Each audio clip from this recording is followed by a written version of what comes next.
என் கட்சியினுடைய ஒவ்வொரு தொண்டனுடைய தியாகம் எனக்கு தெரியும், அவருடைய வழிகள் எனக்கு தெரியும். இல்லை என்றால் ஆனானப்பட்ட வாழப்பாடியாரால் கட்சி நடத்த முடியல. எங்க ஐயா ராமதாஸை எதிர்த்து பல்லாயிரம் கோடி 1 லட்சம் கோடி டர்ன் ஓவர் பண்ணுகின்ற ஜெகத் ரட்சகனால கட்சி நடத்த முடியல.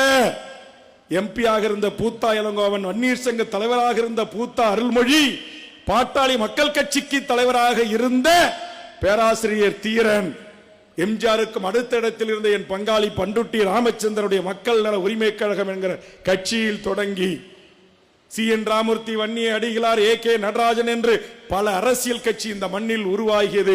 யாராலும் தொடர்ந்து 6 மாதத்திற்கு மேலாக கட்சி நடத்த முடியவில்லை. வேல் முருகனால் 15 ஆண்டு காலம் தொடர்ந்து தமிழக வாழ்வுரிமை கட்சியை நடத்தி கொண்டே இருக்கிறேன். ஒரு கட்சி தொடங்கப்பட்ட அந்த தைத்திங்கள் 1ஆம் நாள் 2012 இருந்து இன்றைக்கு வருகின்ற தைத்திங்கள் 1 2026 வரையில் 15 ஆண்டு காலம் என் முகநூல் பக்கங்களில் பதிவிட்டிருக்கிறேன்.